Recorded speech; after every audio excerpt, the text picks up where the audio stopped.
Dear student, आज के lecture में मैं आपको बताने जा रहा हूँ Laplace transform of a function when it is divided by t. चलिए स्टार्ट करते हैं। If Laplace transform of any function f t is कितना है, वही जो हर बार मैं मानता हूं f s, then if Laplace transform मैं लिखना चाहूं एफ टी का, कब? जब मैंने इसको टी से डिवाइड कर दिया यानी एफ टी बाय टी, तो राइट हैंड साइड में कुछ चेंज होंगे। जैसे हर बार मैं कुछ ना कुछ चेंज करता हूं, तो इस बार राइट हैंड साइड का क्या हो जाएगा आपका इंटीग्रल, और लिमिट होगी एस टू इंफिनिटी। चलिए थोड़ा सा रिकॉल करते हैं फर्स्ट शिफ्टिंग थ्योरम और मल्टीप्लीकेशन बाय टी कि किस तरह आप लिख रहे थे। इसमें आपको थोड़ी हेल्प मिलेगी क्वेश्चन को पहचानने में। मान लीजिए लाप्लास ट्रांसफॉर्म एफ टी का कितना है, एफ टी का लाप्लास ट्रांसफॉर्म है आपके पास एफ एस। जैसे जैसे मैं लेक्चर आपको आगे पढ़ाऊंगा, इसके बाद अपलोड करूंगा, तो कोशिश करूंगा पुरानी चीजों को रिकॉल करूं। तो जैसे ही आपने इसको मल्टीप्लाई किससे किया, ई की पावर ए टी, जब तक आपने मल्टीप्लाई नहीं किया था तब तक ये बनकर बैठा था एफ एस, तो तुरंत राइट हैंड साइड क्या हो जाएगा एफ एस माइनस ए, यानी ई की पावर ए टी को लेफ्ट में देखते ही राइट वाला फंक्शन अपने को चेंज करके क्या कर लेगा, जहां जहां ऐसे उसको लिख देगा एस माइनस ए। अब सेकंड में क्या हुआ, जैसे ही जब तक ये एफ टी था तब तक इसका आंसर एफ एस है। अब इसके साथ मल्टीप्लाई में आ गया टी, मान लीजिए वन टाइम ही आया, तो राइट हैंड साइड में क्या हो जाएगा, राइट हैंड साइड में -1 का मल्टीप्लाई और इसका क्या हो जाएगा डिफरेंशियल। थोड़ा इधर को लिख देता हूं, क्या होगा ये -1 का मल्टीप्लाई और फंक्शन का क्या हो जाएगा एक बार डिफरेंशियल। अगर टी स्क्वायर आएगा तो 2 बार डिफरेंशियल हो जाएगा -1 का मल्टीप्लाई। और जो आज मैंने बताया है, अगर क्या करेंगे आप इस फंक्शन को एफ टी को, जिसका आंसर आपको पता है एफ एस, इसको टी से डिवाइड कर देंगे तो राइट हैंड साइड का क्या हो जाएगा इंटीग्रल। तो बड़ी आसान सी कहानी है। तो आप ये देख लें कि ई की पावर ए टी, टी या टी से डिवाइड होने से पहले जो भी कहानी आपकी चल रही थी उसमें उसके ही आंसर में कुछ ना कुछ चेंज करना है। तो यहां पर जब तक टी से डिवाइड नहीं किया तब तक एफ एस है, और टी से डिवाइड होती क्या हो जाएगा राइट हैंड साइड का इंटीग्रल। क्लियर है? चलिए इसके भी मैं कुछ प्रॉब्लम यहां पे लिख देता हूं, फाइंड मेथड आपको समझ में आ जाएगा ठीक से। मैं कुछ प्रॉब्लम यहां पे लिखता हूं। क्वेश्चन है find LT of following functions, following functions. ये फंक्शन में 1 बाय 1 लिख देता हूं। कुल मिला के मैं 3 प्रॉब्लम लिखने जा रहा हूं। पहली बहुत इंपॉर्टेंट प्रॉब्लम है sine t by t. Second, चलिए इसी को थोड़ा सा चेंज करता हूं, मल्टीप्लाई कर दो इसको ई की पावर माइनस टी से। एक तीसरी प्रॉब्लम मैंने लिख ली e to the power a t minus e to the power b t और डिवाइडेड बाय टी। चलिए 1 बाय 1 ये प्रॉब्लम मैंने लिखा है, मैं इनको सोल्व करना शुरू करता हूं। चलिए स्टार्ट करते हैं। पहली प्रॉब्लम क्या होगी, first problem solution of 1। Clear है? जिस फंक्शन का आपको लाप्लास ट्रांसफॉर्म चाहिए उसका नाम मैंने रख दिया फाई टी, एफ टी भी रख सकते हैं। अब डायरेक्ट तो आपको इसका नहीं पता। अब देखिए किस तरह मैं थ्योरम का यूज करूंगा। We have Laplace transform of, ध्यान देंगे साइन टी, इसका तो कम से कम जानते हैं आप नहीं, कितना होगा 1 upon S square plus 1, 1 upon S square plus 1। समझ पा रहे हैं? अब आपने क्या किया कि ये जो फंक्शन था आपके पास साइन टी, इसको समझिए 1 मिनट के लिए एफ टी और इसको समझिए एफ एस। ध्यान देंगे एग्जाम में आपको ये नहीं लिखना है, सिर्फ समझने के लिए कहानी है। अब जब तक हमारे पास एफ टी है, मुझे इसका आंसर पता 1 अपॉन एस स्क्वायर प्लस 1।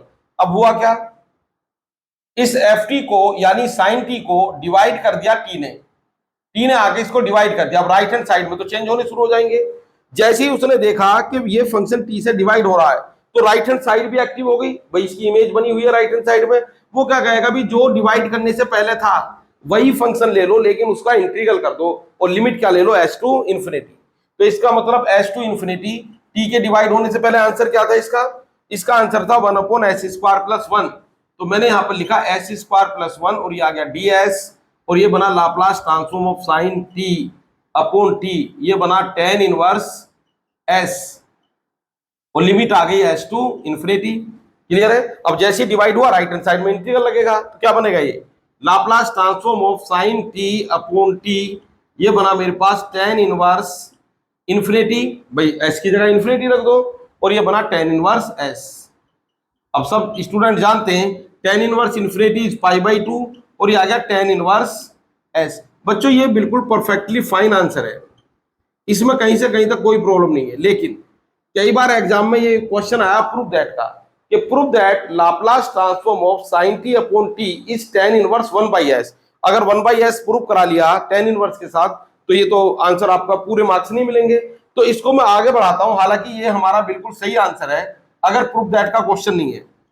तो आगे बढ़ता हूं आंसर को प्रूव करने के लिए, जैसा एग्जाम में कई बार पूछा भी गया है, तो मैंने यहां पर लगा दिया sine t, left hand side तो यही चलती रहेगी, राइट हैंड साइड को मैंने लिख दिया π/2 माइनस tan इनवर्स एस, तो क्या बनाइए कोट इनवर्स एस। ध्यान देंगे tan inverse x plus cot inverse x is equal to π/2। जानते हैं आप, ये फार्मूला पढ़ा होगा आपने 11th क्लास में इनवर्स वाले चैप्टर में, जहां आपने ट्रिग्नोमेट्रिक फंक्शन पढ़े इनवर्स के लिए। तो वही फार्मूला मैंने लगा दिया π/2 माइनस tan इनवर्स कितना हो गया कोट इनवर्स। अब इसके बाद साइन टी अपॉन टी, ये भी आपने पढ़ रखा होगा, coat inverse x is tan inverse 1/x। ध्यान देंगे ट्रिग्नोमेट्रिक फार्मूले में ऐसा नहीं होता कि coat inverse x is 1/tan inverse x, angle हमारा रेसिप्रोकल हो जाता है। अगर यहां पर x लिखा हुआ तो उधर क्या हो जाएगा 1/x tan इनवर्स के साथ। तो क्या बना ये बना मेरे पास tan इनवर्स 1/s। तो ये मुझे क्यों करना पड़ा, ये भी एक इंपॉर्टेंट रिजल्ट है, क्योंकि कई बार एग्जाम में ये कह देते हैं कि प्रूव करो Laplace transform of sin t upon t tan inverse 1/s। तो ये हमारी पहली प्रॉब्लम, काफी इंपॉर्टेंट प्रॉब्लम है। चलिए मैं अब करता हूं इसकी प्रॉब्लम नंबर सेकंड, इसको एक बार देख लीजिए ध्यान से, सॉल्यूशन ऑफ सेकंड। अच्छा, ये तो फर्स्ट वाली ही प्रॉब्लम में थोड़ा सा चेंज हुआ है। तो यहां पर प्रॉब्लम क्या है हमारी, e⁻ t sin t upon t। ध्यान देंगे कैसे स्टार्ट करेंगे, बिल्कुल परफेक्टली यही क्वेश्चन रिपीट कर दो। sin t का लाप्लास ट्रांसफॉर्म लिख लिया, अब ये है मेरे लिए ft और ये फंक्शन है fx। अब आपने t से कर दिया डिवाइड, t से डिवाइड किया, ये कैलकुलेशन होती चलेगी जो पहले क्वेश्चन में पढ़ी है, और यही मेरे पास आ गया। आप ध्यान देंगे अभी भी क्वेश्चन कंप्लीट नहीं हुआ है, क्योंकि जिस क्वेश्चन का आपको लाप्लास ट्रांसफॉर्म चाहिए वो तो ये फंक्शन है, अभी उसमें e की कमी है। अब मेरे लिए इस समय यहां तक करने के बाद इतने फंक्शन का लाप्लास ट्रांसफॉर्म पता चल गया आपको, चाहे कैसे भी पता किया है। अब मेरे लिए ये कौन है ft नए स्टेप के लिए, और ये मेरे लिए किसका काम करेगा fs का। चाहो तो इनका नाम f1 भी लिख सकते हो, लेकिन मैंने ft मान लिया, एग्जाम में आपको नहीं लिखना है। तो ये मेरे लिए इस समय ft है, क्योंकि जितने का लाप्लास ट्रांसफॉर्म आपको पता चल जाए वो मेरे लिए ft है। तो ये पता है। अब हुआ क्या कि इस फंक्शन के साथ कौन आ गया, जितने का आपको पता था उतने फंक्शन के साथ आ गया e⁻t, यानी फर्स्ट शिफ्टिंग थ्योरम। ये इसका मतलब राइट हैंड साइड फिर एक्टिव हो जाएगा, और राइट हैंड साइड कहेगा भी जहां जहां s है वो बदल के s+1 हो जाओ, क्योंकि लेफ्ट हैंड साइड में कौन आ गया है e⁻t। तो क्या बन जाएगा ये बन जाएगा tan इनवर्स 1/s+1। तो क्वेश्चन नंबर 2 तो इसी का एक क्या था, थोड़ा सा एनहेंसमेंट था, ये मैंने इसको बदल दिया, ये हमारा आंसर हो गया। क्लियर है। चलिए अब मैं आता हूं इसकी प्रॉब्लम नंबर 3 पर। क्लियर है, सॉल्यूशन हो प्रॉब्लम नंबर 3।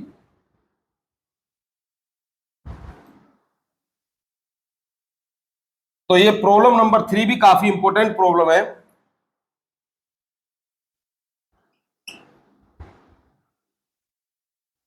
ध्यान देंगे क्या ये प्रॉब्लम है मेरे पास e⁻at, जो फंक्शन है उसका नाम मैंने रख दिया फाई मान लिया, e⁻at माइनस e⁻bt/t। इसका आपको क्या निकालना, लाप्लास ट्रांसफॉर्म। अब लाप्लास ट्रांसफॉर्म आपको फाइंड करना है, तो पहले आप उतने का लिखो जितने का आप लिख सकते हो, डिवाइड में जो t है उसको भूल जाओ। We have Laplace transform of e⁻at minus e⁻bt, कितना हो जाएगा ये हो जाएगा 1/s-a, और ये हो जाएगा 1/s-b। दोनों डायरेक्ट फार्मूले आपको पता है। तो मेरे लिए ये जो फंक्शन है ब्रैकेट के अंदर ये तो है ft, और ये जो फंक्शन है राइट हैंड साइड में ये मेरे लिए है fs, जैसा कि मैंने आपको डिवीजन बाय टी में बताया था। अब हुआ क्या कि लेफ्ट हैंड साइड में t आ गया डिवाइड करने के लिए, जैसे ही राइट हैंड साइड में t आएगा फंक्शन को डिवाइड करने के लिए, तो राइट हैंड साइड में क्या होगी, उथल पुथल होगी। राइट हैंड साइड में क्या होगा, राइट हैंड साइड में फंक्शन आपको बदलना पड़ेगा अपने आप को। तो वो कह रहे भाई देखो t ने आके डिवाइड कर दिया है, तो राइट हैंड साइड वाले क्या कहेंगे कि भाई हमारा इंटीग्रल कर दो और लिमिट ले लो s टू इंफिनिटी। लिमिट क्या ले लो, एस टू इन्फिनिटी, तो इसका इंटीग्रल कर दो। अब इंटीग्रल क्या हुआ इसका इंटीग्रल हुआ log s माइनस ए, फार्मूले थोड़े याद कर लीजिएगा, log s माइनस बी, और ये बना मेरे पास एस टू इन्फिनिटी। अब यहाँ सबसे बड़ी प्रॉब्लम क्या है, अगर आप यहाँ पर लिमिट रखोगे तो ध्यान देंगे एस की जगह इन्फिनिटी रखोगे, जब एस की जगह इन्फिनिटी रखोगे तो मैं यहाँ को बता देता हूँ, ये बनेगा log infinity minus log infinity upper limit के लिए, और log infinity minus log infinity का मतलब हो गया इन्फिनिटी माइनस इन्फिनिटी, क्योंकि log इन्फिनिटी हमारा होता है इन्फिनिटी, तो ये तो एक इंडिटरमिनेट फॉर्म है, इसका मतलब ये लिमिट रखने की सही जगह नहीं है। थोड़ा सा सोल्व करो, तो मैंने इसको लिख दिया log s माइनस ए अपॉन एस माइनस बी, और अब लिमिट क्या आ गई, ये s की लिमिट चल रही है इन्फिनिटी, लेकिन अब आपको ये पता है जब s की जगह इन्फिनिटी रखोगे तो क्या बनेगा log इन्फिनिटी अपॉन इन्फिनिटी, और इन्फिनिटी अपॉन इन्फिनिटी भी क्या है हमारी इंडिटरमिनेट फॉर्म, इसका मतलब ये भी लिमिट रखने की सही जगह नहीं है। और सोल्व करो तो यहां पर आ गया log, और मैंने s ले लिया कॉमन न्यूमरेटर से, ये बना 1 और a को डिवाइड कर दिया s से, इसी तरह यहां पर भी कॉमन ले लो s, और ये बना 1 और b को डिवाइड कर दो s से। अब इसके बाद s की लिमिट क्या होगी, लिमिट होगी s की s टू इन्फिनिटी, और s से s कर दो कैंसिल। अब आप लिमिट रख सकते हैं, तो लिमिट रखने के बाद क्या कहानी बनी, राइट में लिख देता हूं, तो ये चल रहा हमारे पास Laplace transform of e to the power a t e to the power b t by t, तो क्या होगा राइट हैंड साइड में, जैसे ही आपने इन्फिनिटी रखा तो ये बना log upper limit 1 minus zero, समझ गए 1 माइनस जीरो क्यों बना, क्योंकि 1 तो 1 रहेगा, a अपॉन इन्फिनिटी, a को इन्फिनिटी से डिवाइड किया 0, 1 minus b upon infinity, infinity से डिवाइड किया b को 0, और ये कितना आ गया 1 माइनस 0, ये तो आई हमारी अपर लिमिट माइनस, इसके बाद लोअर लिमिट, तो log में s को ऐसे ही लिखोगे तो क्या बना 1 माइनस a अपॉन s, और ये आ गया 1 माइनस b अपॉन s, कोई चेंज नहीं। अब ये मेरे पास बना log 1 ये वाला, और ये बना, फिर वापस एलसीएम ले लो, ये s माइनस a, और ये कितना आ गया s माइनस b। अच्छा log 1 हो गया 0, तो ये आ गया log s minus a s minus b, और ये कैलकुलेट होगा आ गया minus logarithm of s minus a upon s minus b।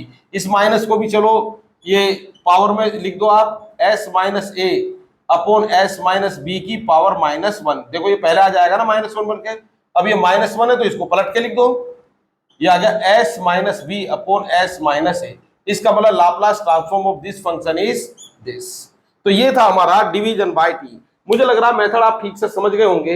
अब आप देख लीजिए, मैंने 3 मेथड अब तक बता चुका हूं लगातार 3 लेक्चर्स में, कि मल्टीप्लीकेशन बाय टी जिसका नाम फर्स्ट शिफ्टिंग थ्योरम है, मल्टीप्लीकेशन बाय टी और ये डिवीजन बाय टी, तीनों को ध्यान से समझ लीजिए। अभी इसकी और भी कई प्रॉपर्टी हैं, लेकिन नेक्स्ट लेक्चर में मैं आपको प्रॉपर्टी ही बताऊंगा, लेकिन उसमें मैं सोल्व करूंगा डेफिनिट